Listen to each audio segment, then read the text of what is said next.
Donc, il faut que cette série-là, ça soit l'enfer. C'est un peu le Nassim Saïli américain. Ma standardisation, entre guillemets, m'autorise à justement compter comme répétition des demi-répétitions. Honnêtement, les gars, vous entraînez pas assez dur, hein, tout simplement, je vais vous le dire. Dès que j'ai commencé la musculation, j'ai l'impression que tout le monde autour de moi s'entraînait mal. Quand j'allais m'entraîner, c'était vraiment destruction. Mais on a des gens là qui ont 5, 6, 8 ans, 10 ans de musculation. Ils utilisent des charges sur des tirages. C'est pas pour être méchant, mais c'est la même charge que je mettais à ma première année de musculation. C'est pas normal. Dans ma série, là j'ai mes écouteurs, je mets ma musique à fond et j'essaie vraiment d'aller au maximum de l'intensité. Bonjour et bienvenue pour ce 4e épisode du Minotaur Podcast. Alors, on est déjà à l'épisode 4, honnêtement, ça passe plutôt vite, je trouve. Là, du coup, le dernier épisode, l'épisode 3, est sorti, il me semble, ça doit faire 1 semaine et demie, quelque chose comme ça. Donc, j'ai eu pas mal aussi de bons retours dessus, donc c'était plutôt positif, honnêtement. Donc ça fait plutôt plaisir. Là, on avait un sujet la semaine dernière qui était un petit peu plus, on a passé un peu plus de temps sur vraiment expliquer comment créer, comment trouver, on va dire, une bonne programmation, quels étaient les points à aborder et quels étaient les points à surveiller justement pour du coup avoir vraiment une programmation qui est vraiment, on va dire, personnalisée. Donc ça, c'était plutôt intéressant. Je sais que ça a aidé pas mal de gens, ça a plu à pas mal de monde ce sujet-là, mine de rien. Même si j'avais peur, voilà, que ce soit un sujet qui était un petit peu trop, on va dire, trop 100% muscu, on va dire. Mais bon, même des personnes qui ne faisaient pas de muscu m'ont fait des retours assez positifs dessus. Donc ça fait plutôt plaisir. Et comme vous le savez, du coup, j'essaye de mettre une continuité du coup entre les épisodes. Donc comme on a parlé un petit peu la semaine dernière, principalement pour ce qui était du sujet musculation en tout cas, de comment créer sa programmation. Là, pour cette semaine-là, le premier sujet sera donc maintenant comment s'entraîner, simplement parce que c'est quelque chose que je remarque beaucoup, c'est qu'au final, on parle beaucoup, voilà, quel exercice va être optimal, quel format d'entraînement, etc. Mais au final, il y a beaucoup de gens, on doit avoir un entraînement qui va être sur le papier optimal, au final, ils vont peu progresser parce qu'au final, ils ne savent pas vraiment s'entraîner. Et donc ça, c'est vraiment un point qui est important.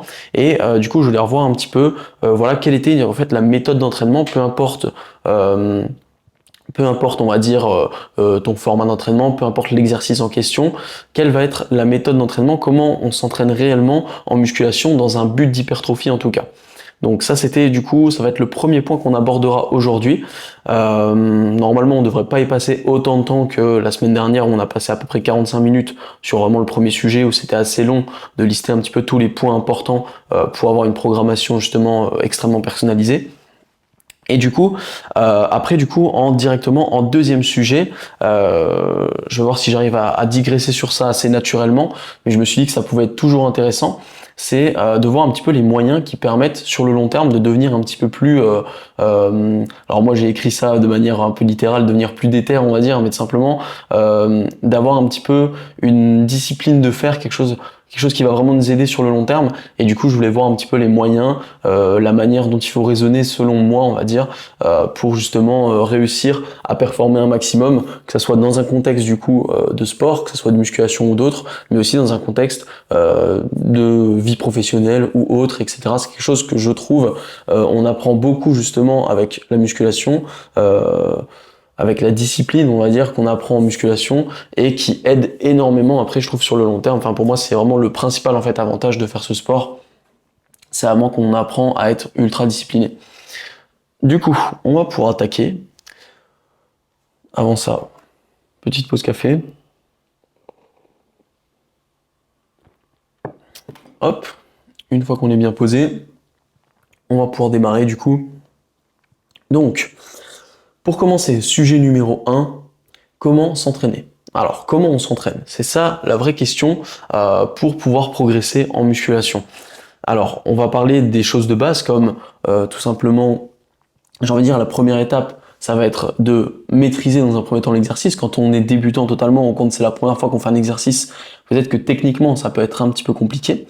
Donc on a un peu cette première phase, on va passer rapidement dessus parce qu'honnêtement, ça prend pas des années à savoir maîtriser techniquement un exercice. C'est ce que je dis souvent à mes coachés ou à d'autres personnes, etc., qui me demandent la musculation, au final, quand on regarde, il y en a beaucoup qui nous parlent de technique, comme quoi l'exécution est extrêmement importante, mais on compte que la technique en musculation, enfin, je pense que la musculation est un des sports où la technique est à la fois le moins important, je vais pas dire le moins important, ça a toujours une part d'importance bien sûr, mais est aussi le plus facile à apprendre. Faire un développé couché, alors oui, ça c'est un des mouvements, c'est peut-être même le mouvement le plus technique, le développé couché.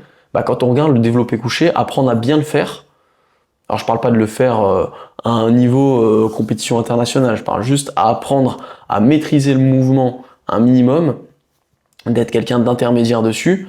Ça va vous prendre quoi? 2 mois, quelque chose comme ça, maximum, si vous y mettez sérieusement, pardon. Alors que vous prenez n'importe quel autre sport, du foot, du tennis ou n'importe quel sport de combat ou peu importe, vous aurez beaucoup plus de temps, ça vous demandera beaucoup plus de temps, beaucoup plus de mois, beaucoup plus même j'ai envie de dire d'années pour devenir ne serait-ce que intermédiaire techniquement sur ce sport.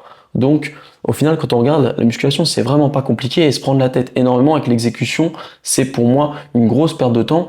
Selon moi il vaut mieux plutôt comprendre le fonctionnement, pourquoi on va exécuter un mouvement de telle ou telle manière et ensuite l'adapter à son propre profil. Voilà. Après, j'ai pas envie de m'attarder plus longtemps que ça sur l'exécution, etc. Parce que ça peut être tout un sujet qui peut durer 1 heure où j'explique, voilà, pourquoi tel ou tel exercice à tel ou tel type de personne. Je vais plutôt le conseiller de le faire comme ci ou comme ça. Ça peut être intéressant, mais pour le coup, ça va prendre un petit peu trop de temps de s'étaler là-dessus. On va partir d'une base que, voilà, on va partir du principe que maintenant, on arrive au stade où les exercices sont maîtrisés, les exercices de notre propre programmation sont maîtrisés aujourd'hui. Ok, donc maintenant comment je vais faire pour progresser en hypertrophie, quel va être mon objectif, et ça marche aussi en réalité pour de la prise de force, sans parler vraiment de powerlifting, où là il y a toute une question de standardisation du mouvement qui doit être respectée par rapport aux normes de la discipline. Mais de manière générale, ça va rester à peu près le même principe. Faut savoir que donc quand on va parler de programmation, quand on va parler dans une séance, on va parler du coup en nombre de séries, en volume global de la semaine, etc., etc.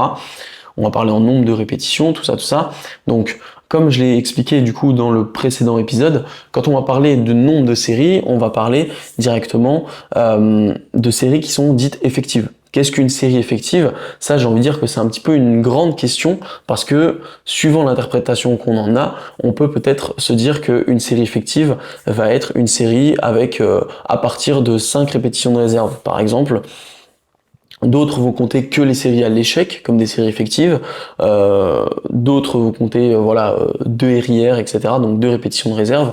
Moi, personnellement, ce que j'aurais tendance à dire, c'est qu'une série, pardon, effective doit être au minimum en termes d'intensité à 2 RIR, donc 2 répétitions en réserve. Pour moi, au-delà de 2 répétitions de réserve, clairement, c'est de l'échauffement.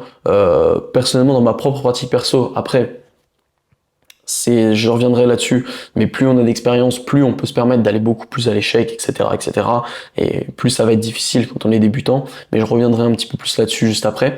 Donc, selon moi, une série effective, ça va être au moins, enfin, au minimum, j'ai envie de dire, en termes d'intensité, 2 répétitions de réserve, c'est-à-dire que, imaginons que je fasse 10 répétitions, à la fin de ma 10e répétition, quand je repose ma barre ou quand je repose mes poids, eh bien, je me dis maximum en termes de ressenti, je pourrais faire peut-être 1 ou 2 répétitions de plus. Là, on est sur du RIR 1 ou 2, grosso modo. Et clairement, par contre, si on commence à dire, oh, j'aurais pu en faire 3, 4, honnêtement, surtout que à prendre en compte, et ça c'est pour ça que moi je prends des grosses pincettes avec les RIR, c'est que c'est bien sûr sujet à votre propre interprétation. Donc, évidemment, peut-être que moi je vais arriver, je vais me dire, ah bah là j'avais...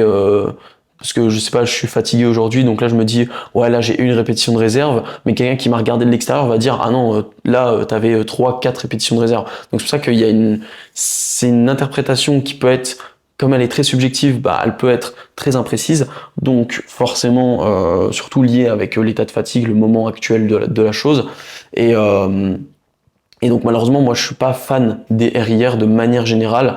Un RIR, je pense que tout le monde est capable de le comptabiliser, de se dire ok j'aurais peut-être pu en passer 1 de plus, mais dès qu'on dépasse pour moi les 2-3 RIR, ça manque de précision énormément. Et selon moi, même quelqu'un qui est très expérimenté, qui a l'habitude, qui se connaît bien, etc., qui s'entraîne depuis peut-être 5, 6, 7, 8 ans, pour moi, même lui, quantifier 3-4 RIR, ça commence vraiment à être compliqué, et 5-6, c'est pour ça que moi je prends même pas en compte.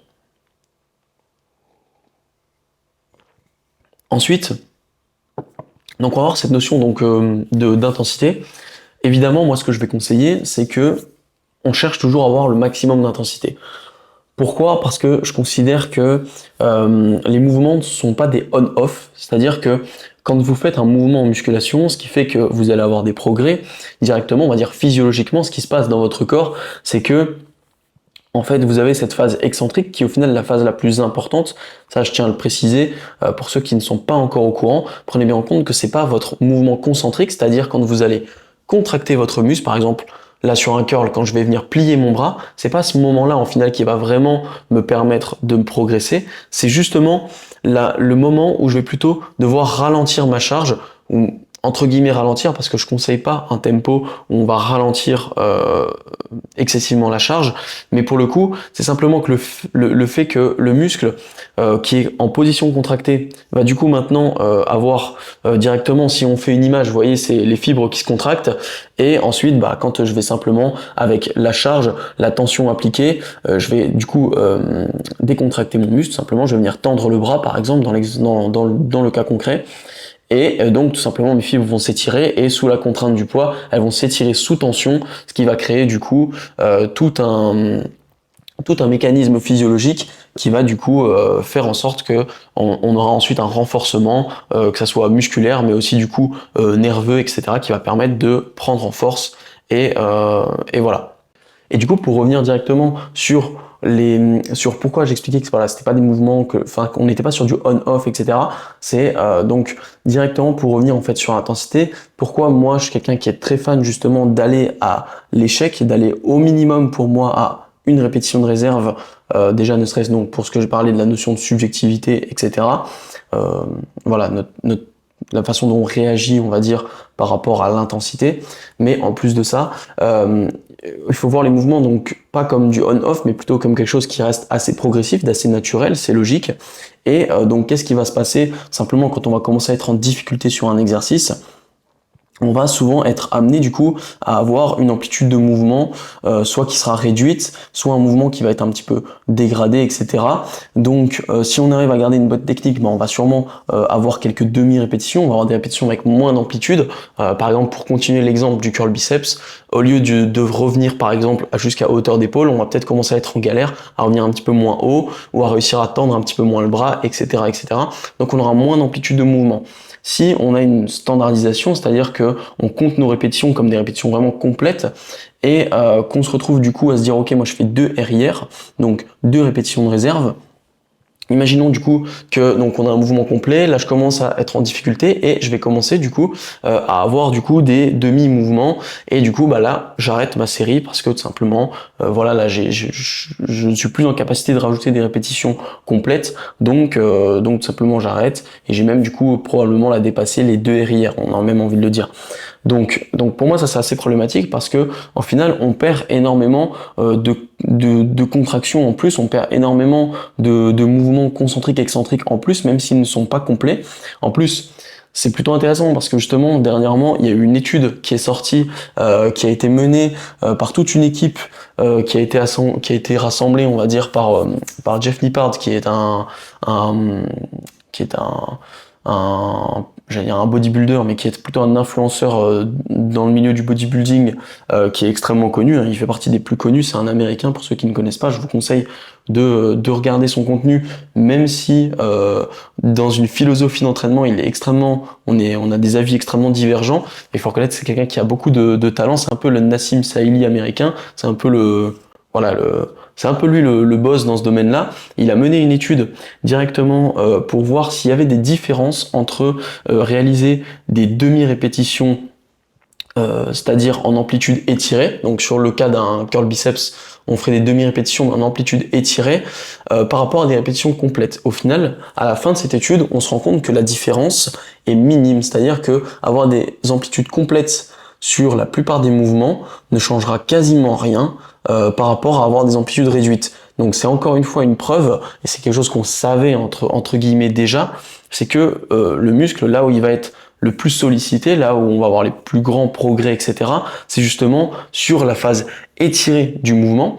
Et donc ça, c'est plutôt intéressant parce que déjà, ça nous permet de valider par la science, même si on sait jamais, hein, bien sûr, mais bien sûr, ça permet entre guillemets de valider plus sérieusement directement cette hypothèse, même si c'était plus vraiment une hypothèse parce que on savait déjà que c'était sur la partie étirée que le muscle était le plus entre guillemets plus sollicité, le plus amené à progresser. Donc ça nous permet du coup de comprendre que au final, même quand on est en fin de série et qu'on ne peut plus rajouter des répétitions complètes, rajouter des demi-répétitions, c'est ce qui va nous permettre d'aller vraiment plus proche de l'échec, d'avoir plus d'intensité. Personnellement, les demi-répétitions, c'est quelque chose que je fais énormément sur tous les mouvements qui vont me le permettre. Ma standardisation, entre guillemets, m'autorise à justement compter comme répétition des demi-répétitions. Alors je le prends en compte, je sais que, imaginons par exemple un exercice sur lequel on a beaucoup de mal à avoir une amplitude complète.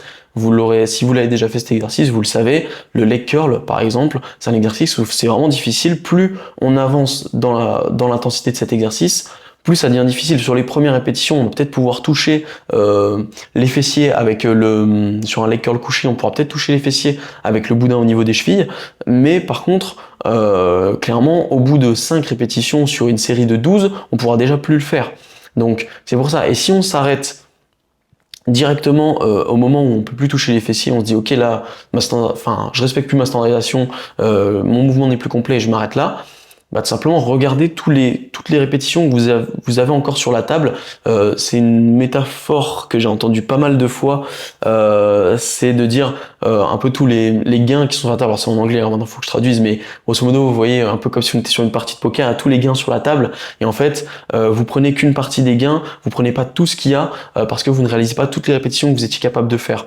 Et ça c'est vraiment dommage. Moi c'est vraiment ma philosophie quand je m'entraîne, c'est que chacune de mes séries, je vais me dire ok cette série là, ça doit être le maximum de ce que je puisse faire. Faut pas qu'il y ait une seule répétition que je laisse sur le côté, parce que cette répétition-là, c'est une répétition qui peut-être, celle-ci m'aurait apporté des gains musculaires, etc., etc. Alors, c'est un peu une manière, on va dire, bro-science de fonctionner. On sait très bien que si on a une répétition de réserve, on aura quasiment autant de gains, on aura autant de bénéfices que si on a 0 répétition, qu'on est à l'échec total. Et ça peut même être plus optimal de rester toujours à une répétition de réserve. Mais d'un autre côté, comme c'est lié à une certaine subjectivité, comme c'est lié à tout ça, moi personnellement, je préfère ne pas me prendre la tête et envoyer le plus possible. Je débranche mon cerveau et j'essaye d'envoyer le maximum de répétitions. Mon cerveau, je le rebranche entre chacune de mes séries, je réfléchis à ce que je vais faire, je comprends et j'analyse ma dernière série, j'essaye de bien prendre en compte ça pour pouvoir progresser un maximum. Mais par contre, quand je me mets dans ma série, là, j'ai mes écouteurs, je mets ma musique à fond et j'essaie vraiment d'aller au maximum de l'intensité. Pourquoi ? Parce que ça va vraiment être ça qui va me permettre justement d'éviter de rester dans une certaine zone de confort. Comme on en a déjà parlé, c'était il me semble dans le premier épisode directement, on a parlé que voilà le corps humain, votre propre cerveau, il va toujours entre guillemets trouver des excuses, il va toujours trouver le moyen d'en faire le minimum, parce que voilà, tout simplement le corps humain il est feignant, hein, c'est normal, comme tout organisme, on a envie de toujours se ménager, de rester dans cette zone de confort. Si, selon moi, garder des RIR, garder des répétitions de réserve, selon moi, c'est le meilleur moyen de rester justement dans cette zone de confort et de jamais réussir ou en sortir que très peu. Moi, mon objectif quand je m'entraîne, c'est que chacune de mes séries, elle soit difficile, chacune de mes séries, elle me sorte de ma zone de confort pour pouvoir justement progresser un maximum. Et attends, petite pause encore. Avant que le café devienne froid. Et par exemple, moi j'ai toujours eu un peu cette philosophie de l'entraînement, peut-être parce que par le passé, moi j'ai fait beaucoup de sport avant de faire de la musculation, j'ai pas fait... Il y a beaucoup de gens qui se mettent à la muscu, ils n'ont jamais fait de sport auparavant, et on le voit souvent dans leur manière de s'entraîner au final, sans parler de proprioception, etc., enfin de conscience corporelle, ça c'est hyper important. Si vous avez des enfants aussi, vous allez faire des enfants, etc., faites-leur faire du sport dès le début, dès leur plus jeune âge, c'est hyper important selon moi, enfin bref. Encore des digressions comme ça, faut que je me reconcentre. Du coup, où est-ce que j'en étais ? Je me perds, du coup, forcément. Oui, du coup, moi voilà, j'avais déjà une certaine habitude de mettre de l'intensité. J'avais fait un peu de sport en compétition, etc. Donc je savais ce que c'était qu'entre guillemets s'entraîner dur et s'entraîner aussi tous les jours, etc. J'avais déjà un peu cette habitude. Donc dès que j'ai commencé la musculation, je me suis tout de suite entraîné dur. Je me suis toujours entraîné. Je me suis tout de suite très rapidement entraîné, voilà, très régulièrement, etc. Avec un planning bien défini. Donc j'ai fait entre guillemets peu d'erreurs sur ce point-là. Et c'est quelque chose qui m'a beaucoup servi parce que moi, dès ma première année, j'ai explosé, on va dire, physiquement. Ma deuxième année aussi. Je veux dire, au bout de... Je crois que j'avais même pas un an de muscu. La première fois, on m'a demandé si j'étais voilà, sous-produit, etc. Voilà, j'ai tout de suite une très grosse progression. Euh, Parce que justement, enfin, en tout cas, c'est l'impression que j'avais. Dès que j'ai commencé la musculation, j'avais l'impression que tout le monde autour de moi s'entraînait mal, s'entraînait voilà, mollement, on va dire, dans une certaine zone de confort, et que limite, j'étais le seul mec de ma salle qui s'entraînait dur alors que je venais d'arriver, quoi. Je venais de commencer, et j'ai l'impression d'être celui qui s'entraînait le plus dur déjà, et, euh, et du coup, enfin voilà, quoi, aujourd'hui, quand j'y repense, ça me fait même rire, parce que quand je revois quelques vidéos que j'avais pu prendre à la salle, ou des trucs comme ça, quand je revois quelques petits flashbacks, ou des trucs comme ça, de la manière dont je m'entraînais, ou la manière dont j'étais à cette période-là, aujourd'hui je rigole parce que plus on a de l'expérience, plus on progresse justement aussi sur cette question d'intensité. Et du coup, forcément, aujourd'hui, j'ai l'impression qu'à l'époque, je m'entraînais vraiment mollement, mais par rapport à aujourd'hui, j'ai envie de dire. Mais mine de rien, au final, je regarde, à cette époque-là, je m'entraîne déjà plus dur que, on va dire, les 80% des gens qui pratiquent en salle de sport, peut-être même plus que ça. Et, euh, et je pense que c'est quelque chose qui a fait que justement j'ai progressé très vite, parce que tout simplement, voilà, quand j'allais m'entraîner, c'était vraiment destruction, c'était un peu ça le mot. J'y allais vraiment dans un mindset où je me disais, voilà quoi, si je fais une séance bras et que je peux encore plier mon bras sans que ça crampe, c'est que je me suis pas encore assez donné, etc., etc. Enfin, voilà. Après, c'était peut-être un petit peu excessif de penser comme ça, mais c'était vraiment ma manière de réfléchir. Et je peux vous dire que vraiment, dès le début, j'ai commencé tout de suite à envoyer un maximum. Donc voilà. Euh, Après, si non, on n'a pas encore fait le tour encore de l'intensité, je peux rajouter encore un point, c'est du coup parler de ce point justement concernant l'expérience. Plus vous allez prendre de l'expérience, plus vous allez avoir l'habitude de vous entraîner. Forcément, c'est un peu comme dans tout sport, plus vous allez du coup masteriser un exercice, etc. Plus vous allez pouvoir plus vous arriverez à mettre de l'intensité dessus. Sans parler que on a aussi cette notion du coup de technique. Donc certains exercices, on va avoir des difficultés à garder une technique un minimum propre ou surtout à garder une technique dans laquelle on va se sentir à l'aise et confortable. Je prends l'exemple d'un rowing par exemple, donc un rowing buste penché, vous avez les lombaires en tension, vous êtes penché en avant avec une charge qui va être de plus en plus lourde plus vous allez progresser. Beaucoup de gens qui sont un petit peu débutants vont avoir du mal à garder par exemple cette position où on va essayer de conserver un dos droit, solide. Alors encore le dos peut ne pas être au droit si vous avez l'habitude et que vous avez des lombaires solides, etc. et que vous êtes plutôt bien gainé. Mais voilà, quelqu'un qui est assez débutant, bah, il va avoir des difficultés à faire je sais pas moi, 12 répétitions, bah, parce qu'à partir de 6 répétitions, dès qu'il va commencer à être en difficulté, proche d'une certaine intensité, bah, il va vraiment perdre sa position, ça va commencer à lui faire mal au dos, etc., etc. Donc c'est quelque chose qui va prendre du temps.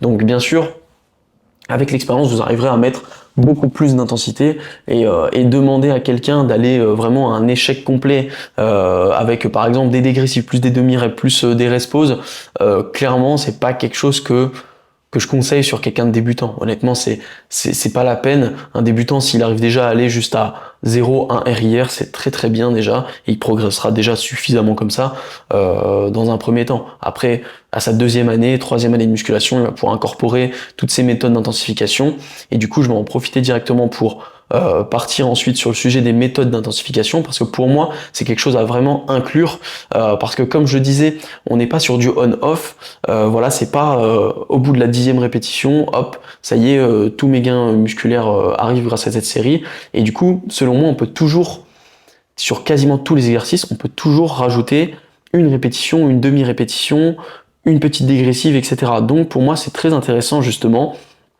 d'incorporer des méthodes d'intensification. Alors ça, c'est clairement, pour quelqu'un, à partir du moment où on devient intermédiaire, j'ai envie de dire, quand on est encore dans la case débutant, je le conseillerais pas forcément, comme je viens de l'expliquer, c'est pas nécessaire, ça va apporter beaucoup de fatigue, qui n'apporteront pas, enfin voilà, le ratio 80-20, c'est pas utile, honnêtement, on n'est pas, voilà, là on respecte pas la loi de Pareto, donc voilà, c'est pas très intéressant. Trop de désavantages pour le peu de bénéfices que ça va apporter. Par contre, dès qu'on va commencer du coup à avoir un petit niveau, c'est intéressant justement selon moi d'aller chercher un maximum d'intensité parce que voilà, comme expliqué précédemment, on n'est pas sur du on-off. On va toujours avoir quelques demi-répétitions en plus sur les trois quarts des mouvements. Alors après, il faut prendre en compte quel va être le mouvement parce que vous prenez l'exemple d'un développé couché, faire des demi-répétitions en plus, ça serait cool, mais qu'est-ce qui se passe quand on va à l'échec sur des demi-répétitions? On peut plus re-rack la barre logiquement, donc à moins d'avoir quelqu'un qui nous aide à la re-rack juste après pour pouvoir du coup reposer la barre, on peut pas aller plus loin que le 0 arrière sur un développé couché barre libre par exemple si on est tout seul, parce que voilà, tout simplement ça veut dire qu'après on reste bloqué en bas et c'est un coup à mourir étouffé par une barre, donc je vous le conseille pas. Mais par contre, dès que vous allez sur, je sais pas, vous prenez le même exercice mais en variante Smith Machine par exemple ou machine guidée, et ben il n'y a aucun souci, vous pourrez faire de la chest press avec des demi-répétitions, parce que de toute façon, vous n'allez pas être bloqué sous la barre, vous pouvez tout simplement reposer sur une Smith Machine, reposer sur l'écran qui sont juste en dessous, etc. Donc par exemple, quand je fais du développé couché ou du développé incliné, etc., les mouvements de développé sur une Smith Machine, c'est pour ça d'ailleurs que j'aime beaucoup la Smith Machine, et ben je vais rajouter du coup des demi-répétitions. Pareil, on va pouvoir ajouter une dégressive, on va pouvoir ajouter même des dégressives si on a vraiment envie de se mettre vraiment à fond dans le mal et aller le plus loin possible. Après, pour les dégressives, c'est peut-être la méthode d'intensification sur laquelle je mettrai le plus de nuances, parce que il faut prendre en compte que on peut en fait faire 1000 dégressives sur un exercice. Imaginons qu'on fasse du développé couché à 80 kg en série, on peut faire une dégressive à 60, à 50, à 40, à 20, enfin on peut faire vraiment non-stop des dégressives.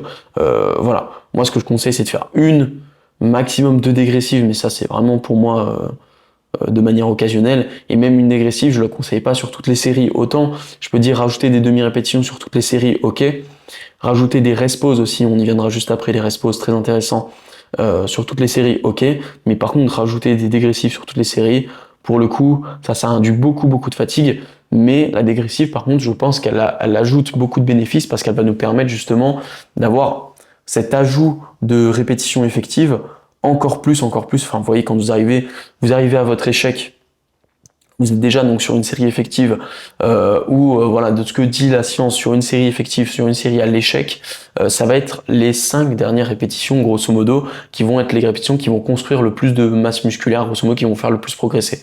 Donc ça c'est intéressant. Maintenant imaginons qu'on arrive du coup à ces 5 répétitions et là directement on enchaîne sur une dégressive et là pareil du coup on va voir les 5 dernières répétitions avant d'arriver à nouveau à un échec.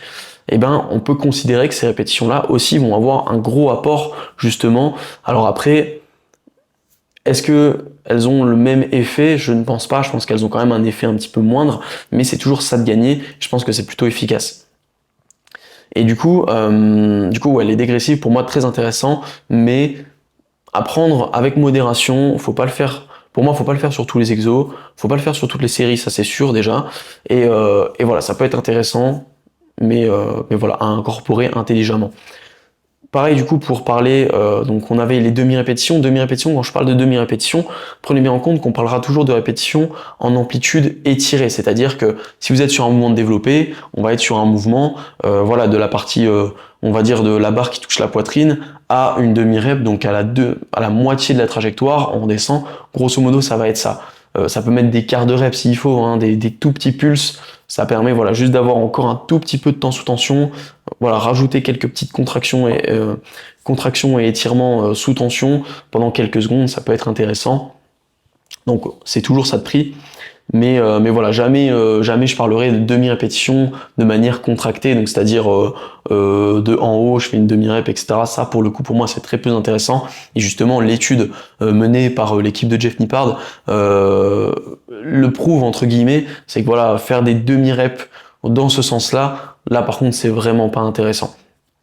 Et d'ailleurs on y reviendra juste après, j'aborderai quand même l'exécution à à conserver, quels sont les points à garder sur une exécution. J'avais fait un réel justement il n'y a pas si longtemps sur ce sujet, qui avait pas mal plu, je me souviens, justement dans un but d'hypertrophie, on y reviendra juste après.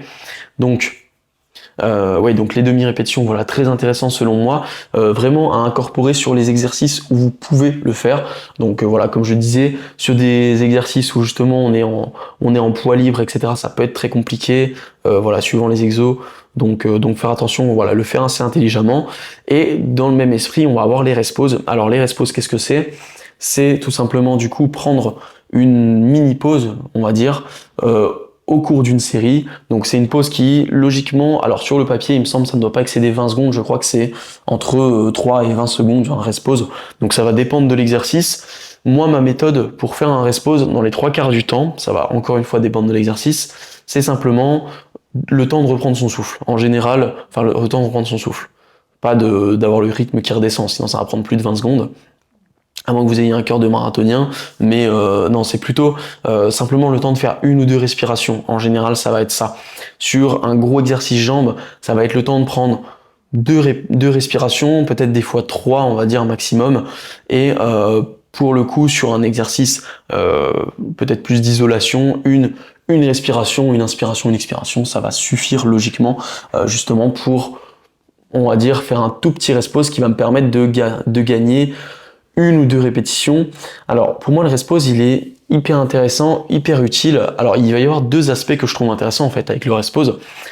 L'aspect numéro 1, c'est que la plupart des exercices, même si vous avez un bon cardio, moi mine de rien, j'ai quand même un assez bon cardio avec les cours collectifs, etc. Voilà, j'ai quand même l'habitude, j'ai un plutôt bon cardio honnêtement, mais mine de rien, quand je fais un exercice de musculation, je vais me mettre en difficulté. En général, à partir de la moitié de mes répétitions, c'est quelque chose que je remarque, c'est qu'en général, c'est toujours à peu près à partir de la moitié de la série. Donc imaginons que j'ai une série où je vais essayer d'aller faire environ 10 répétitions. En général, vers 5-6 répétitions, je vais commencer à sentir que je commence à plus avoir de souffle. Parce que je souffle fort sur ma concentrique, j'inspire fort sur mon excentrique, mais arrive un moment où j'expire tellement fort que je commence à manquer d'air. Là, ça peut être intéressant de mettre un tout petit rest pause, histoire de reprendre une grande bouffée d'air et de renvoyer directement après. Ça peut être intéressant. Ensuite, on va voir ce deuxième aspect où, et d'ailleurs j'ai prévu justement de faire un réel, je vais essayer de le faire cette semaine justement, où je filme directement une série et je vous explique, je vais mettre des pauses sur image, etc. et expliquer, vous voyez, à ce moment-là, je reprends mon souffle, là, etc. Pourquoi je fais un rest pause, etc. etc. Enfin bref. Donc, n'oubliez pas, on follow sur Insta et TikTok pour ne pas manquer ce genre de petit réel qui peut toujours être sympa. Enfin bref, fini pour la pub. Donc le rest pause peut être intéressant pour ça, je trouve, et c'est vraiment bien d'avoir des exercices où on peut le faire. Donc les exercices où vous allez pouvoir avoir des rest pauses, ça va être des exercices qui vont être souvent un peu comme sur les demi-reps, des exercices guidés, des exercices sur machine.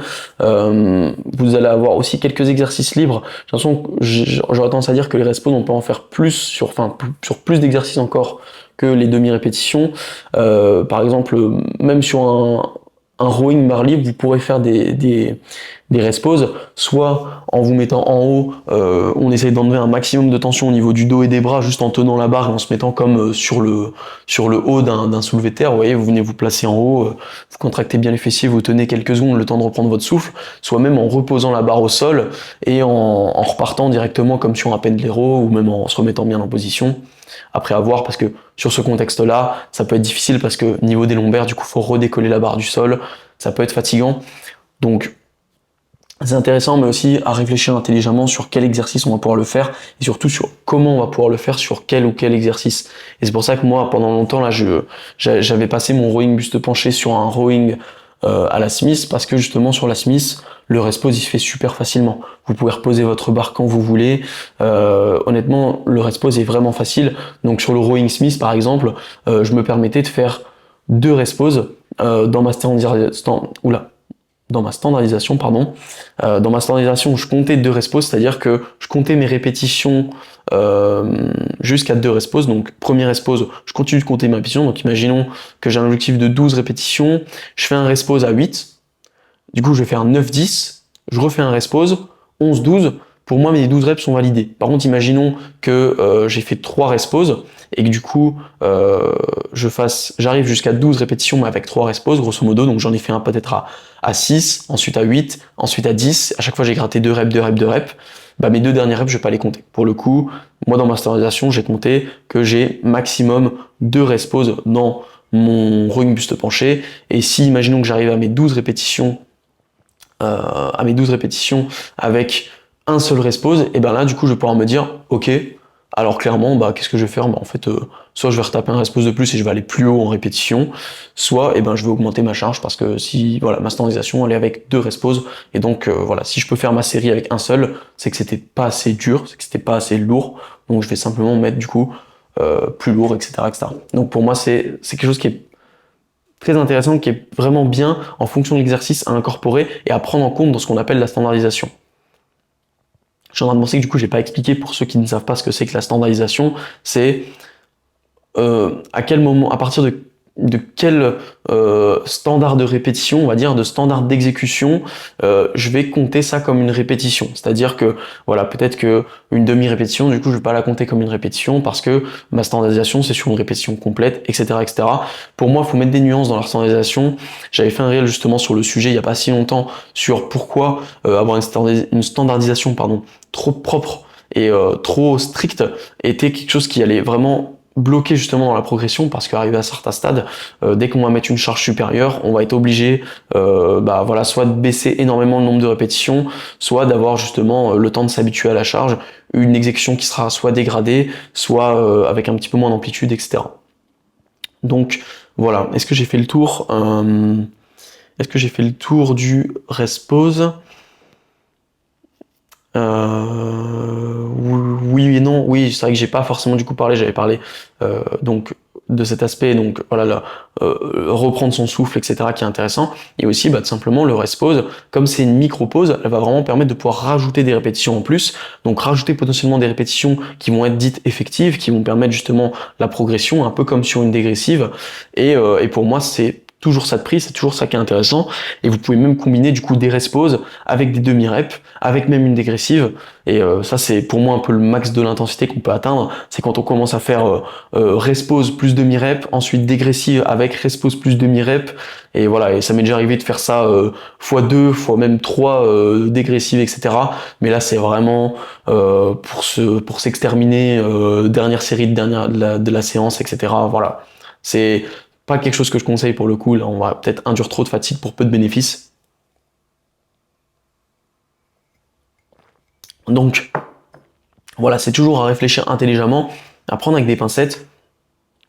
Et voilà, donc toujours replacer dans un contexte, replacer par rapport à l'exercice, replacer par rapport à notre propre exécution, notre propre standardisation dans un exercice, etc., etc. Donc c'est pour ça que, voilà, quand vous voyez quelqu'un sur les réseaux sociaux qui va parler de l'exécution d'un tel, va dire ah ouais, l'exécution, là tes reps ça compte 0, etc. Alors si on est sur un développé couché et que le mec lui va avoir son point de vue de compétition de développé couché par exemple, donc voilà, d'avoir un développé couché, un bench qui va être standard aux normes, aux règles d'une compétition de force.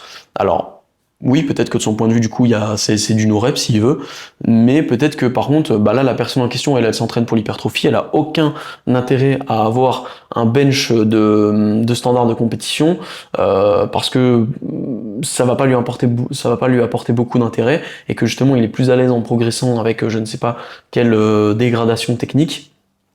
Et que c'est pas une dégradation qui justement le met en difficulté, on va dire articulairement, ne va pas lui causer de blessure, et bien dans ce cas, s'il est plus à l'aise pour progresser comme ça, il vaut mieux que justement sa standardisation, elle soit comme ça, qu'elle soit adaptée à lui-même, et il progressera beaucoup mieux sur le long terme.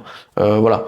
Moi je parle du développé couché parce que personnellement c'est mon cas, j'ai souvent été critiqué sur mon développé couché parce que vous voyez, moi j'ai beaucoup les fessiers qui décollent, je crois que j'en ai déjà parlé en plus, je crois, dans le podcast directement. J'en ai déjà parlé souvent en réel aussi, parce que c'est un exemple que je trouve plutôt intéressant, parce que c'est vrai que pour le coup, j'ai une standardisation sur mon développé couché qui est loin de celle d'un développé couché de compétition, tout simplement parce que j'ai tout simplement la morphologie opposée à quelque chose d'efficace pour du développé couché.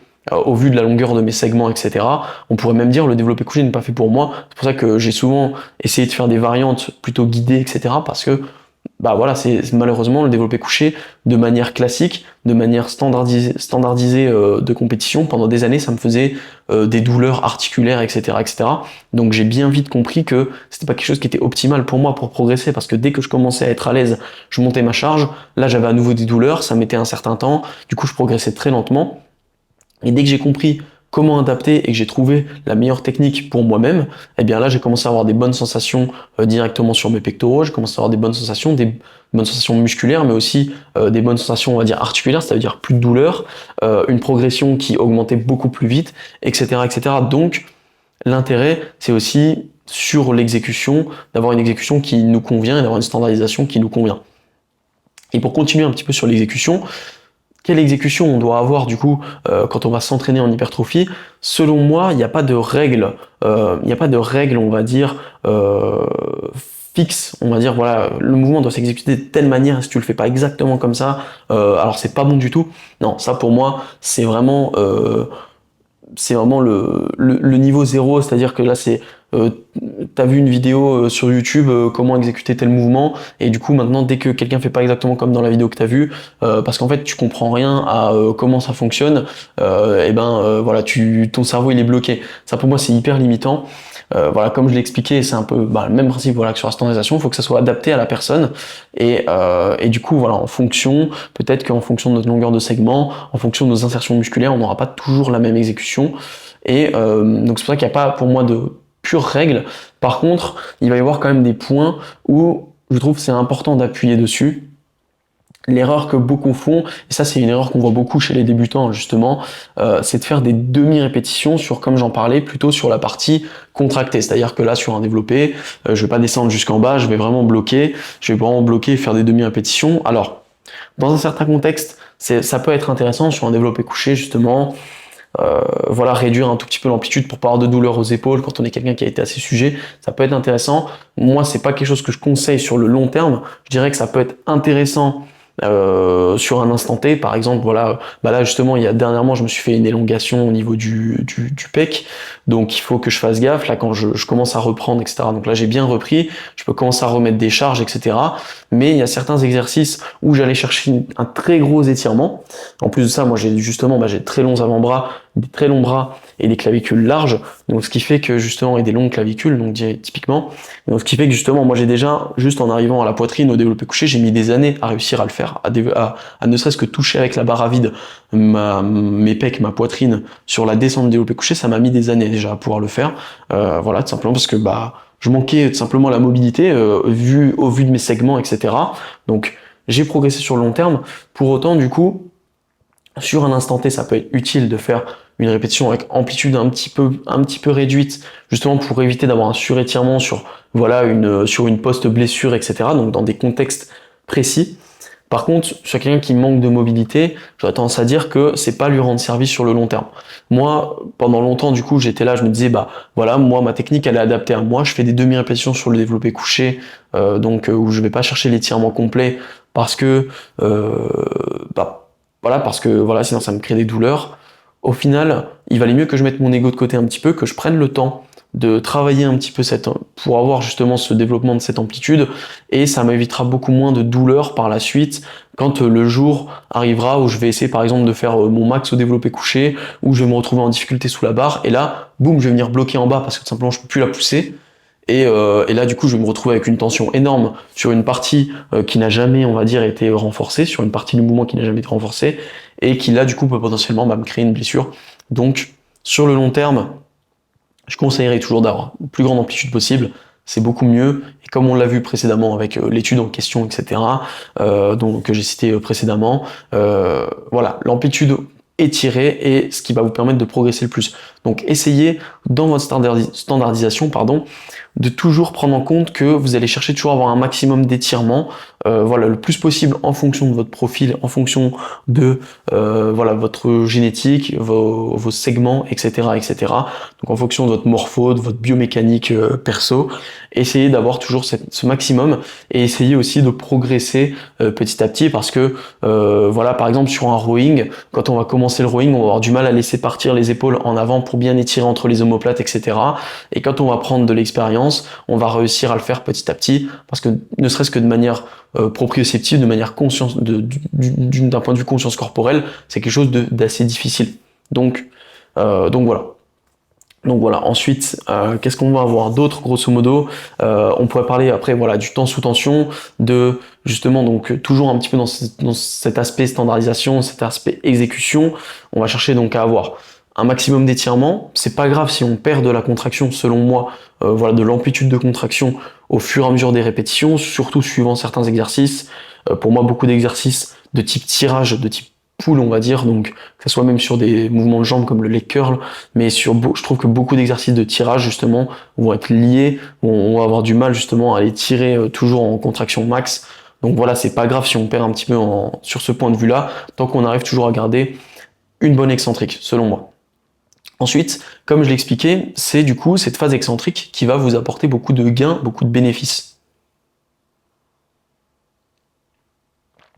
Toujours boire de l'eau les amis, très important.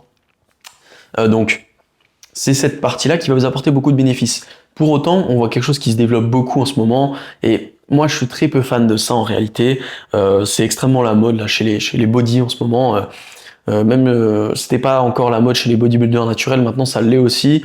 Je pense qu'ils ont pris beaucoup d'exemples sur justement les body qui utilisent des substances, hein, les body voilà, non naturels.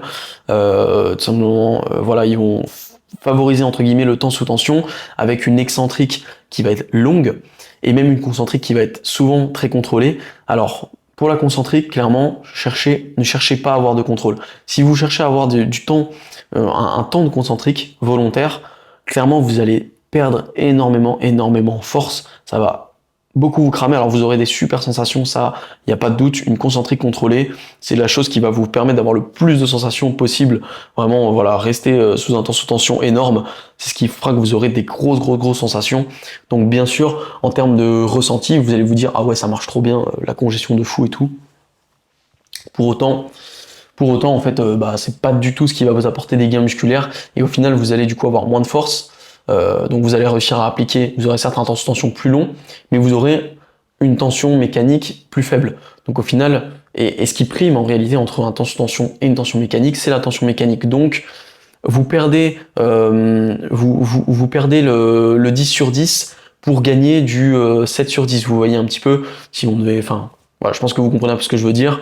Donc ça vaut pas le coup selon moi, ça vaut vraiment pas le coup. Donc privilégiez toujours le plus de tension mécanique possible. La concentrique, elle va forcément ralentir au fur et à mesure de vos répétitions. Plus vous êtes en difficulté, plus vous arrivez proche de votre échec, plus la concentrique va être longue. Et je me souviens, il y a encore pas si longtemps, si ça date un petit peu maintenant, j'avais fait un réel justement à comment reconnaître quand on est, on va dire, au 0 RIR. C'est souvent qu'on a une concentrique qui va faire à peu près sur certains exercices, ça peut être que 3 secondes si c'est un exercice avec une petite amplitude ou quoi, mais sur les 3/4 des exercices, ça va être une concentrique qui va durer peut-être 5 secondes. Vous voyez, on va vraiment, comme on dit, grind, en gros, on va vraiment chercher, ça va mettre longtemps à réussir à contracter, et en général, c'est que là, quand on va dépasser une concentrique de 5 secondes, en général, c'est qu'on va difficilement pouvoir rajouter une répétition de plus, en tout cas une répétition complète. Donc voilà, donc ne cherchez pas à avoir une concentrique volontairement ralentie, cherchez à avoir toujours une concentrique la plus puissante possible, la plus efficace, la plus explosive possible. Et sur le point de vue excentrique, selon moi, il ne faut pas chercher à volontairement ralentir son excentrique. C'est-à-dire que quand on y réfléchit bien, quand on va être en difficulté, quand on va avoir une charge, alors à moins d'être un fou, suicidaire qui a pas peur de s'arracher les muscles, on va dire, qui a pas peur de se faire des déchirures musculaires, on va tout simplement ralentir un tout petit peu l'excentrique pour juste contrôler le mouvement. Et encore plus quand vous êtes sur des charges, sur des poids libres, sur une barre libre, etc. Vous allez avoir une nécessité de contrôler votre excentrique, parce que si vous ne le faites pas, vous risquez de vous désaxer un petit peu, d'avoir une perte de stabilité, et voilà, vous allez subir votre charge. Comme je le dis souvent, pour moi en hypertrophie, il n'y a pas d'ego lift tant que c'est pas ce qu'on appelle l'ego lift, donc c'est voilà, mettre trop lourd ou voilà, ne plus savoir gérer sa charge. Il n'y a pas d'ego lift tant que c'est nous qui secouons la charge. Par contre, à partir du moment où c'est la charge qui nous secoue, C'est que là, par contre, peut-être on est allé un petit peu trop loin et faut peut-être redescendre d'un cran. Mais du coup, grosso modo, c'est un petit peu ça. Quand vous avez voilà l'excentrique, vous avez votre bras qui se tend d'un coup sur un tirage ou à l'inverse, vous avez la barre qui vous tombe dessus. Là, clairement, c'est peut-être vous êtes allé un petit peu trop loin et donc va falloir ralentir un tout petit peu. Voilà, pour moi, juste l'excentrique doit être juste un minimum contrôlé, c'est-à-dire pas volontairement 3 secondes, etc. Non, juste ça doit faire à peu près une seconde, ça doit être juste le temps d'avoir un mouvement qui reste stable, on va dire. Voilà, le minimum, c'est vraiment pour moi le strict minimum, c'est tout. Et avoir vraiment une excentrique ultra contrôlée, où on retient énormément sur un tirage, là on voit beaucoup là, les gens qui bossent le dos, du coup ils bossent le dos avec des charges, entre guillemets, j'ai envie de dire, je vais pas dire ridicule parce que c'est méchant, mais on a des gens là qui ont 5, 6, 8 ans, 10 ans de musculation, ils utilisent des charges sur des tirages, je comprends pas, enfin c'est pas pour être méchant, mais c'est la même charge que je mettais à ma première année de musculation. C'est pas normal. Honnêtement, c'est pas normal. Voilà, on a des grands gaillards de 90 kilos qui font des tirages, voilà, avec moins que leur poids du corps, etc. Parce qu'ils sont là à retenir un maximum leur excentrique très lentement, très lentement, très lentement.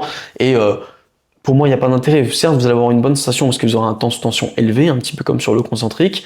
Certes, vous allez avoir une grosse sensation d'étirement, mais c'est pas du tout la peine, vous perdez énormément du coup en effectivité, en tension mécanique. Voilà, enfin pour moi c'est vraiment pas intéressant.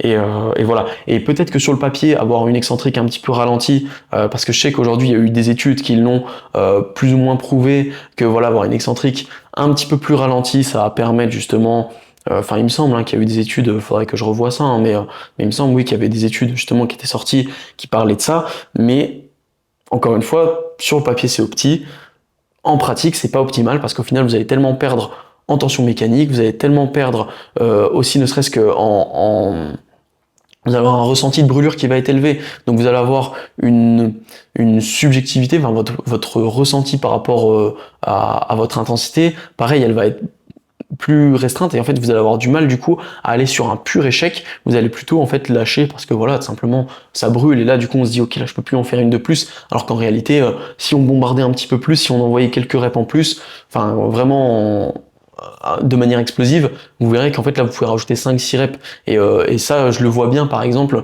moi là j'ai été contraint justement dû à ma blessure de ralentir simplement, d'avoir un mouvement plus contrôlé parce que là je peux pas me permettre de faire de l'explosivité et du coup comme c'est que sur un pec, vous voyez quand je fais un exercice en unilatéral, j'ai commencé du coup à le faire pareil de l'autre côté, hein.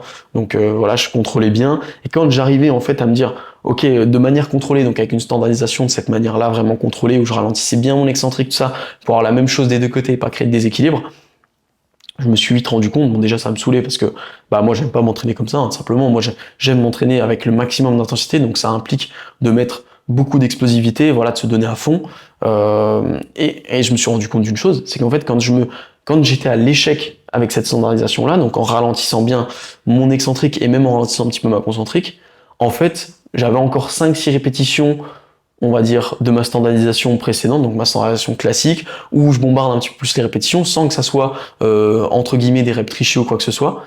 Ben en fait, j'avais encore 5-6 répétitions en réserve. Donc vous vous imaginez, les gens qui s'entraînent, même, entre guillemets, à l'échec, ou juste avec un RIR, genre, vous imaginez du coup quelqu'un qui s'entraîne à 0,1 RIR de cette manière-là, combien de répétitions effectives il lui reste en fait encore sur la table, pour reprendre l'expression de tout à l'heure, pour reprendre la comparaison de tout à l'heure, vous voyez tout ce qu'il laisse sur la table parce qu'il ne se donne pas en fait, enfin il envoie pas des répétitions explosives en plus. Et pour moi ça c'est vraiment mais dramatique et c'est pour ça qu'on voit des mecs qui stagnent depuis des années, des années et des années, et même s'ils augmentent leur charge du coup de temps en temps quand leur standardisation leur permet, et ben au final ils stagnent quand même, enfin ils ont une progression qui est vraiment lente en fait, alors qu'ils pourraient exploser physiquement beaucoup plus vite. Donc voilà. Et ben en fait je me rends compte qu'on est déjà, je crois quasiment à 50 minutes, donc on va dire à peu près 45 minutes sur ce sujet. Mine de rien, j'ai beaucoup parlé de ce sujet. Je pense qu'on va vite avoir fait le tour. On n'a pas parlé de tout ce qui était de temps de repos. Pour faire vite, le temps de repos, clairement, ce que je vous conseille entre vos séries, c'est d'avoir un temps de repos minimal. C'est-à-dire que moi, par exemple, quand je fais une programmation à quelqu'un, je lui dis le temps de repos que je t'ai écrit, c'est un temps de repos minimal. Tu peux prendre plus si tu peux, si tu le souhaites. Ah bah après, dans les limites, limites du raisonnable, prenez pas des 6-7 minutes de temps de repos sur un exo d'isolation, parce que votre séance, elle va durer 4 heures, alors que vous faites 10 séries dans votre séance. Donc, soyez raisonnable sur votre temps de repos, mais n'hésitez pas à prendre 30 secondes, 1 minute de plus s'il le faut, par rapport à ce que vous aviez prévu. Voilà. Essayez d'avoir une certaine standardisation quand même dans votre temps de repos, c'est-à-dire, ok, sur le développé couché, c'est toujours de prendre à peu près 3 minutes, c'est toujours intéressant pour éviter, voilà, parce que ça nous est tous arrivé, voilà, on fait des séries, par exemple, on a 4 séries au développé couché, nos 3 premières séries, on avait 2 minutes, 3 minutes de temps de repos, par exemple, et avant de faire notre dernière série, là on a eu 5-6 minutes parce que quelqu'un nous a parlé et tout, et on a discuté, on a papoté, on est allé aux toilettes, tout ça. Ça a pris plus de temps, et là du coup, hop, on perfe mieux. Donc, pour un côté un peu standardisation, toujours un peu le même principe, essayez d'avoir quelque chose d'assez tout le temps plus ou moins la même chose, mais pour moi on n'est vraiment pas à 30 secondes. Voilà, moi je fonctionne beaucoup au ressenti aujourd'hui. Avec l'expérience, c'était pas du tout ce que je faisais mes 2-3 premières années de musculation, mais aujourd'hui avec l'expérience, je sais que je peux me permettre d'être beaucoup plus au ressenti, et c'est vrai que quand on débute en musculation, en général, quand on est au ressenti, on n'a souvent pas assez de temps de repos. Je me souviens que quand j'ai commencé la musculation, même sur des exos polyarticulaires, 1 minute 30 de temps de repos, ça me paraissait long. Je me souviens, même au squat, je prenais 1 minute 30 de temps de repos, je me disais, putain, c'est long, j'ai encore 30 secondes à attendre et tout. Alors qu'aujourd'hui, 1 minute 30 de temps de repos, c'est même pas imaginable au squat, hein. Clairement, là, c'est 3 minutes minimum, parce que aussi, avec la pratique, maintenant, je mets plus d'intensité, je mets aussi plus lourd, donc j'ai peut-être plus de fatigue physiologique, plus de fatigue interne, liée directement à ma chambre, qui fait que j'ai besoin de plus de temps de repos, tout simplement. Donc voilà, pour moi, fonctionner au ressenti, c'est plutôt intéressant en termes d'hypertrophie. Juste au moins s'assurer d'avoir un minimum, et après s'assurer aussi de ne pas non plus exploser son temps de repos, ne serait-ce que pour pas avoir des séances qui durent trop longtemps et qu'on se retrouve à avoir pas le temps de terminer la séance et tout. Ça, c'est quand même assez désagréable.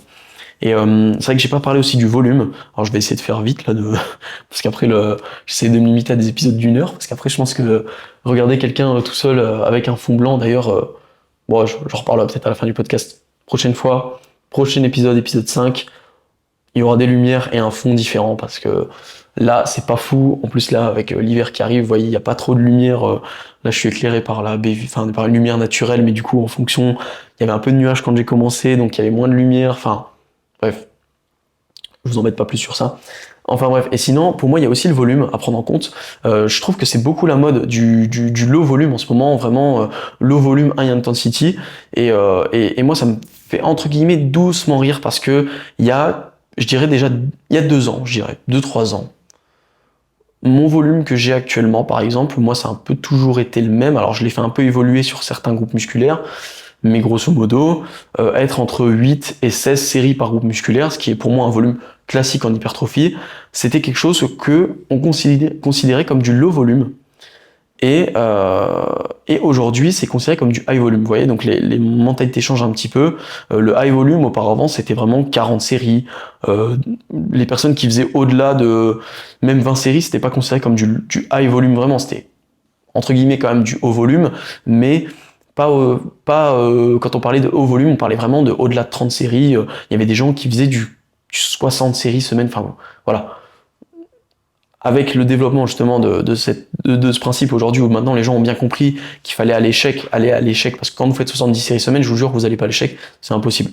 Mais du coup, beaucoup cette mentalité s'est développée. Et comme tout sur Internet, comme toutes les modes, à chaque fois ça commence, et petit à petit, et on arrive dans des sortes d'extrêmes, où aujourd'hui les gens plébiscite de faire par exemple que 6 séries par groupe musculaire, mais high intensity machin et tout. Alors au final, moi ce que je vois, c'est que les gens qui font ça, au final ils mettent moins d'intensité que moi par exemple. Ils vont pas faire rest pause plus demi-rep, au final ils ont une standardisation à 1 ou 0 RIR, ils ont 6 séries par groupe musculaire. Honnêtement les gars, vous entraînez pas assez dur, hein, tout simplement, je vais vous le dire. On peut progresser avec 6 séries semaine bien sûr, mais par contre, il faut que ce soit des 6 séries où c'est la série, c'est l'enfer, quoi. Faut que cette série-là, si vous avez que 6 séries semaine sur un groupe musculaire, prenez bien en compte que vous allez faire une de vos 6 séries. Prenez en compte que si vous faites 6 séries, vous faites une de vos 6 séries, ça va représenter, grosso modo, ça va représenter quoi? Ça va représenter 20, 15%? Ouais, non? Je sais plus. Ouais, grosso modo, ça va représenter environ 15% de votre totale semaine.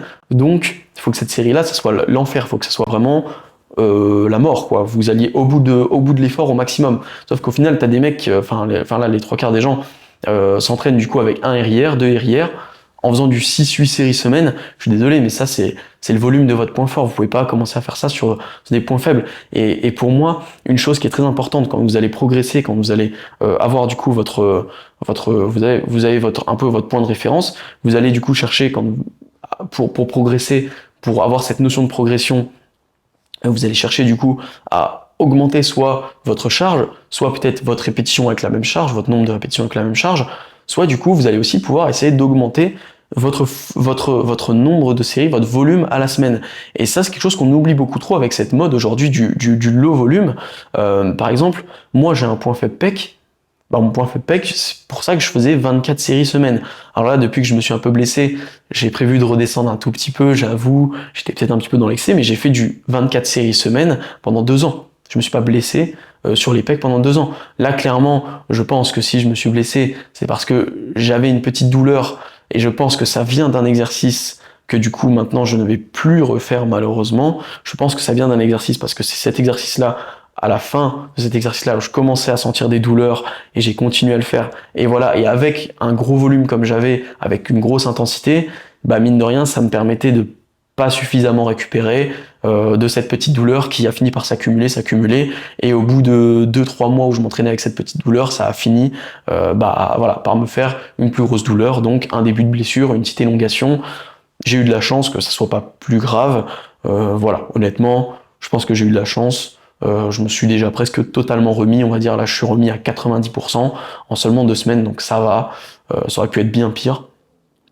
Mais bref, donc vous voyez, en fait, et pour revenir sur ça, en fait, je suis arrivé à un total de 24 séries semaine sur les pecs parce que les pecs étaient mon point faible. Je les entraînais comme les autres groupes musculaires auparavant. Donc auparavant, j'avais peut-être 14 séries par groupe musculaire sur quasiment tous mes groupes musculaires. J'avais quelque chose d'assez égal sur mes 2 premières années de musculation. 3e année de musculation, j'ai commencé à comprendre que les pecs étaient un point faible. J'ai commencé à les bosser un petit peu plus. Je suis monté, je sais plus moi, 16-18 séries. Tout se passait bien, ça a progressé encore un petit peu plus. Et je sentais que j'avais encore des capacités de récupération, que je pouvais encore aller en chercher un peu plus loin. Donc très progressivement, par un tâtonnement, je suis monté peut-être à 19, puis 20 séries, puis 21, 22, 23, 24 séries, jusqu'à me rendre compte que 24 séries, je tiens. Là, je commence à avoir un sacré volume sur les pecs. Maintenant, je suis un peu tout le temps des courbatures au pec, ok. On va voir si j'arrive à tenir les 24 séries, et tout simplement avec 24 séries, je le tenais pas toutes les semaines. Il y avait parfois des fois où je jouais un petit peu sur mon volume sur les pecs parce que je sentais que la semaine dernière j'ai envoyé des bonnes perfs, j'ai réussi à perf sur tous mes exopecs, là je sens que j'ai vraiment des bonnes courbatures, j'ai de bonnes douleurs, on va dire, j'ai des bons dégâts musculaires, je le sens. Ok, cette semaine je vais plutôt redescendre à 18-20 séries, j'enlève quelques séries là sur mes pecs, comme une sorte de petit deload, mais directement sur les pectoraux. Et comme ça, on est tranquille. Là, ça me permettait de bien récupérer. La semaine d'après, je renvoyais 24 séries, il n'y avait aucun souci. Bon, là, malheureusement, j'étais dans un mindset où je me disais, il n'y a pas de ralentir, j'étais à fond. Et voilà, là, j'ai été un peu bête, honnêtement, j'ai été un peu bête, j'ai fait l'erreur. C'est une erreur au final qui m'était jamais vraiment arrivée. Vous voyez, comme quoi, même au bout de 5 années de musculation, on peut faire des erreurs un petit peu bêtes où on est trop focus. Vous voyez, en ce moment, voilà, j'étais dans un mood, dans une détermination où je progressais tellement bien que j'avais pas envie de me ralentir. Et voilà. Parfois, il faut savoir, manque d'objectivité. Si j'avais été suivi, par exemple, si j'étais coaché par quelqu'un, il m'aurait directement dit, et c'est ce que je me suis dit après en plus, c'est là que je m'en suis beaucoup voulu, c'est que si ça avait été mon coaché qui me disait ce que je ressentais, là par exemple, je leur aurais tout de suite dit, on dit l'eau de l'épec, on ralentit un petit peu, tu vois. Mais comme c'était moi-même, j'ai manqué totalement d'objectivité, et voilà. Donc, erreur bête, ne faites pas comme moi sur ça, bien sûr, et c'est entourez-vous bien sûr d'un coach, hein. Franchement, ça c'est le mieux à faire, c'est d'avoir un avis objectif. De toute façon, ça c'est comme je l'ai expliqué dans le précédent épisode, hein. Clairement, c'est le truc qui va aider le plus, mais bon, personne n'est parfait, c'est comme ça. Mais bref. Donc voilà, donc on peut jouer aussi sur le volume dans une notion de progressivité et aussi voilà d'avoir peut-être des semaines où on a un peu plus de volume et si on sent que bah, c'était difficile, la semaine d'après on en a un petit peu moins, etc. Mais je vois beaucoup trop de gens rester aussi dans une zone de confort en fait sur leur volume. Alors ils sont pas dans une zone de confort sur l'intensité, ils sont pas dans une zone de confort sur la progressivité de leur charge, de leur répétition, mais ils sont dans une zone de confort sur leur volume. Pour moi c'est dommage. Il faut réussir à trouver le bon compromis entre maximum d'intensité, donc toujours garder ce maximum d'intensité avec le plus de volume possible. Donc là, il va falloir écouter sa propre récupération, des petites douleurs qui peuvent être tendineuses ou articulaires, etc., etc. Et peut-être que le choix d'exercice va aussi jouer là-dedans, en fait, hein, tout simplement. Mais voilà, il faut trouver en fait le bon compromis. Et je vois beaucoup trop de gens du coup se limiter dans leur volume, et c'est dommage. C'est dommage pour moi, voilà. Et pourtant, il y a quelques années, on m'aurait plutôt mis dans la catégorie, ah bah lui, il aime pas le haut volume. Et aujourd'hui, on me met limite dans la catégorie, lui, il fait du haut volume. Tellement les mentalités ont changé du tout au tout, on voit en 1 an ou 2 ans. Et voilà, donc prenez bien en compte ça. Faut rester toujours, on va dire, assez objectif sur tout ça et essayer de remettre les choses dans leur contexte et pas se laisser emporter par des modes. Et là, voilà, je vois beaucoup trop de gens, ils ont des séances de 2 heures avec bah, peut-être là du coup je sais pas s'il écoute le podcast mais quelqu'un avec qui je discute bien, un pote de la salle avec qui on discute beaucoup, il me parlait qu'il faisait des séances enfin voilà, moi j'étais choqué de ces séances et tout, on en a beaucoup discuté. Lui il était choqué du volume que j'arrivais à avoir avec l'intensité parce qu'il me connaît, en plus il sait comment je m'entraîne et avec l'intensité que j'arrive à mettre il comprenait pas, et en plus que j'arrive à du coup caler autant de séries dans une seule séance. Parce que moi par exemple du coup dans toutes mes séances je vais être à peu près à 16 séries grosso modo au total, donc pas par groupe musculaire, mais au total sur ma séance. Oui, c'est à peu près ça, grosso modo, entre 12, je crois que ma plus petite séance, elle a 12 séries, et ma plus grosse doit en avoir une vingtaine, je crois, quelque chose comme ça. Et il était étonné voilà, que j'arrive à mettre autant et surtout dans un temps aussi restreint, parce que j'essaie d'avoir des séances qui ne dépassent pas les 1h40, on va dire, grosso modo, hein, j'essaie toujours de m'entraîner à peu près en 1h30. Voilà, sans compter l'échauffement, on va dire. Donc ça dépend des séances. Donc voilà, alors que lui s'entraîne plus longtemps que moi, mais il a moins de volume, vous voyez, sur ses séances. Donc c'est ça qui est bizarre. Enfin, lui, il est plutôt sur des séances de 1h30, 2 heures, avec bah, presque 2 fois moins, voire même 2 fois moins de séries que moi. Et du coup, voilà. Enfin, et donc il était vraiment étonné, et je pense qu'il y a une question aussi de rester dans une sorte de zone de confort là-dessus. Alors après, je pense qu'il y a aussi une question de capacité de récupération. Moi, comme j'ai fait du sport toute ma vie, peut-être bah, j'ai une capacité de récupération plus rapide que d'autres personnes. Rien que là, je le vois avec, voilà, j'ai une élongation où j'ai quand même... sur le coup, j'ai cru que je m'étais même fait une déchirure, hein, parce que vraiment, il y a eu un bruit de craquement directement. Genre vraiment, ça a craqué, ça a claqué même. Le bruit, je l'ai vraiment entendu. Donc je me suis vraiment dit que là, c'était une belle élongation. Au final, 2 semaines après, je suis reparti, quoi. Donc, enfin, quasiment. Donc je pense que j'ai une très bonne capacité de récupération, donc peut-être que c'est pour ça que moi j'arrive à avoir un gros volume, peut-être que d'autres personnes auront quand même un plus faible volume, mais mine de rien je pense qu'il y a beaucoup de gens qui restent dans une certaine zone de confort, et essayer de progresser sur le volume c'est quelque chose qui peut vraiment beaucoup aider, et je trouve que c'est plutôt intéressant, et je trouve que c'est quelque chose qui se voit assez rapidement sur la composition corporelle aussi, hein, de manière générale. Voilà, quand on fait du très faible volume, enfin moi personnellement c'est quelque chose que je remarque sur moi-même, quand j'ai un faible volume, bah, j'ai l'impression que mon corps est moins, entre guillemets, qu'il est moins congestionné en fait, simplement moins volumineux, voilà, j'ai une sorte de sensation d'être un peu plus mou. Donc je pense que ça a aussi une part intéressante dans le côté composition corporelle, même si ça reste totalement broscience, hein, là, ce que je dis pour le coup. C'est en aucun cas prouvé, il me semble pas. Mais voilà. Je trouve que c'est quand même intéressant d'essayer de jouer un petit peu là-dessus. Donc si vous êtes assez avancé, voire même intermédiaire, essayez de jouer un petit peu sur votre volume si vous n'avez pas l'habitude, et vous verrez que ça peut vraiment avoir un aspect très positif. Donc voilà. Là, ça fait déjà 1 heure. Ça fait déjà 1 heure. On va. Alors, est-ce que je fais le deuxième sujet? Euh... J'ai peur que ça fasse un petit peu long. Euh... Je pense que je vais le garder pour la prochaine fois. Euh... Attendez, je réfléchis. Ouais, malheureusement, on va garder le deuxième sujet pour la prochaine fois. Ouais, c'est mieux à faire, honnêtement, c'est le mieux à faire. parce qu'après ça va commencer à être long.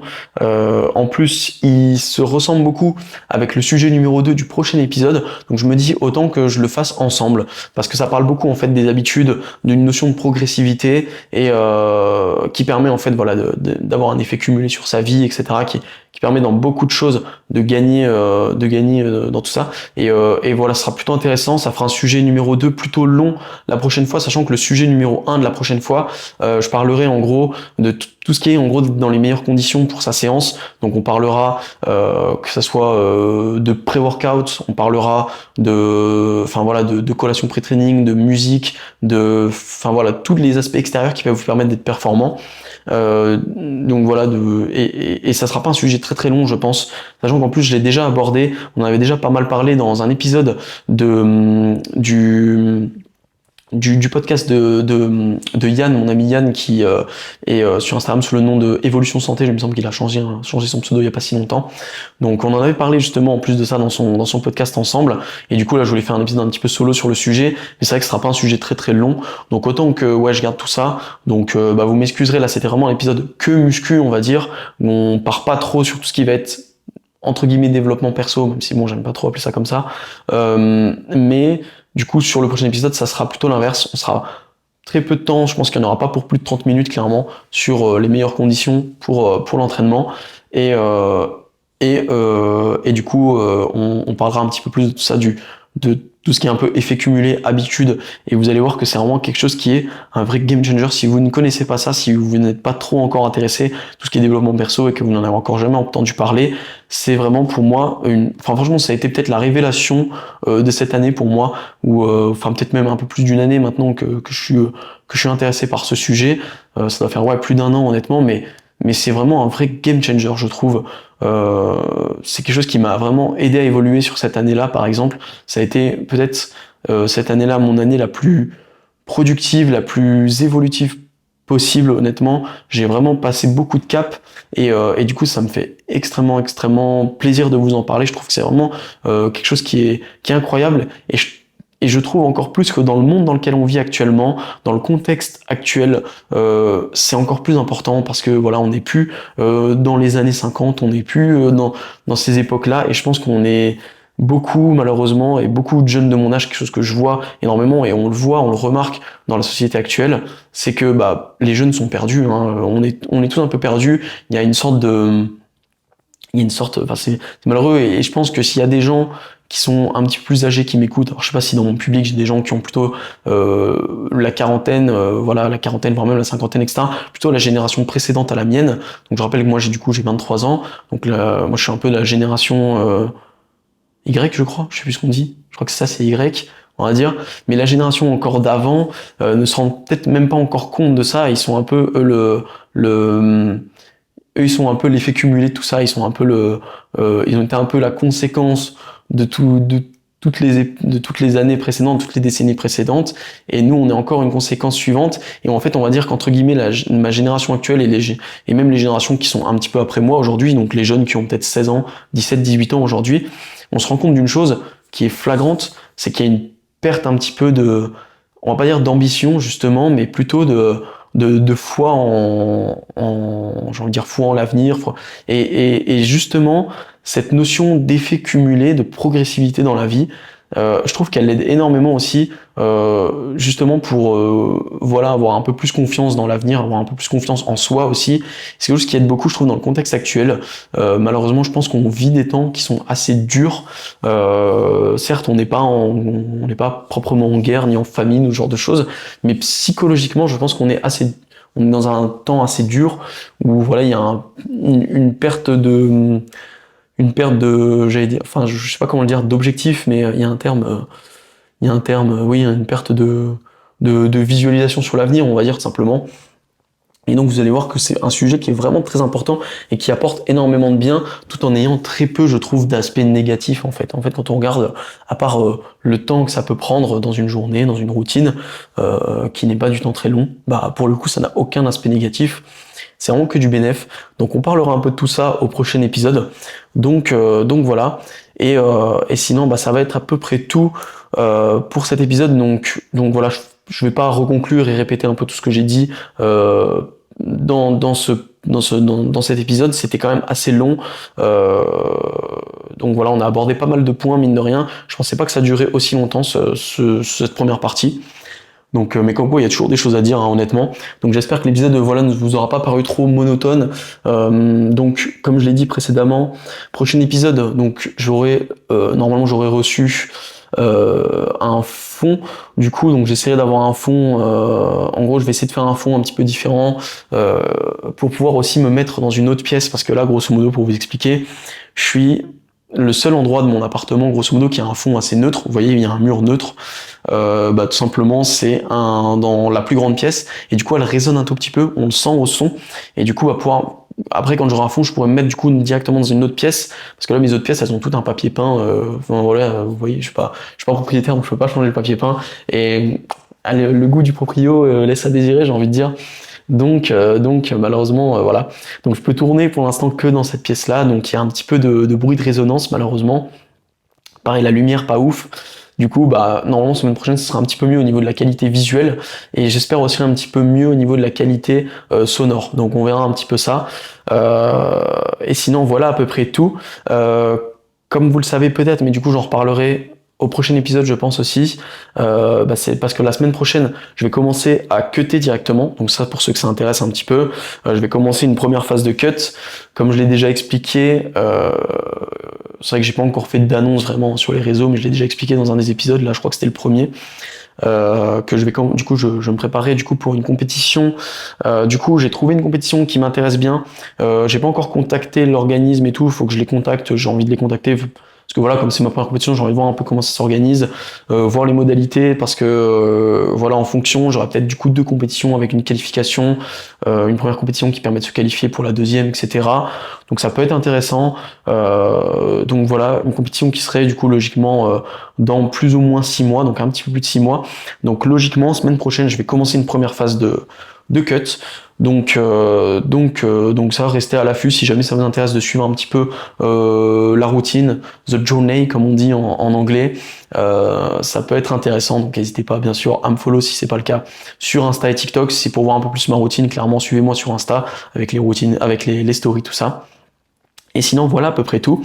Sinon, comme d'habitude, n'hésitez pas à poser des questions, à faire des remarques, etc. Que ça soit en commentaire ou en DM, il n'y a aucun souci. Moi, ça me fait extrêmement plaisir d'avoir des remarques. En ce moment, voilà, j'ai eu que des remarques positives. J'ai eu quelques conseils aussi quant à l'amélioration, voilà, par rapport à des gens qui se connaissent bien, sur tout ce qui va être visuel, justement, en parlant de fond, de décor, d'amélioration aussi par rapport au micro. On m'a même proposé de me prêter un micro un petit peu plus qualitatif pour tout ce qui est podcast, parce que là, du coup, c'est un micro cravate que j'ai acheté pour justement pouvoir l'utiliser aussi en salle de sport quand je fais des vidéos directement. C'était quelque chose que j'avais envie de faire. Mais c'est vrai que voilà, ça pourrait être encore mieux d'avoir un gros micro, voilà. Mais voilà, j'ai pas envie d'être dépendant du micro de quelqu'un d'autre pour pouvoir faire mon podcast à chaque fois. Je préfère, voilà. Donc déjà en améliorant, etc. avec le fond, pour me mettre dans une pièce où ça résonne moins, ça sera déjà un petit peu mieux. Enfin bref, voilà. Oui, non, encore des digressions de ouf, mais grosso modo voilà. Donc pour revenir à tout ça, n'hésitez pas aussi à mettre une petite review sur Spotify, à mettre un like sur YouTube, voilà. N'hésitez pas à partager aussi si vous trouvez que mon podcast est plutôt intéressant, n'hésitez pas à le partager, clairement ça fait toujours plaisir. Je sais que mine de rien les vues montent un petit peu sur Spotify. Alors sur YouTube ça s'est plutôt stabilisé, on va dire, c'est un peu tout le temps la même chose. Les vues montent petit à petit sur Spotify, c'est plutôt cool. C'est plutôt intéressant, c'est qu'il y a aussi une donnée sur les impressions. Alors je pensais pas du tout. Les impressions, c'est les personnes qui vont voir votre épisode sans cliquer dessus. C'est-à-dire, quand ils vont faire une recherche, ils voient votre épisode qui a été proposé, ou je sais pas si c'est qu'ils ont cliqué sur la chaîne directement, ou si juste ils ont vu l'épisode. Je pense que c'est juste qu'ils ont vu l'épisode, et ça c'est assez étonnant, mais le chiffre du nombre d'impressions est plutôt élevé. Je pensais pas qu'il y avait autant de gens en fait qui verraient passer mon épisode, donc c'est plutôt intéressant. Et donc voilà, je trouve que c'est plutôt cool, parce que ça veut dire que potentiellement peut-être je vais réussir à toucher de plus en plus de monde et avoir un public qui s'élargit petit à petit. Et ça c'est quelque chose qui me fait vraiment plaisir, parce que voilà, j'essaye de proposer des sujets et de parler de choses qui sont j'espère intéressante. J'essaye aussi d'avoir toujours un point de vue.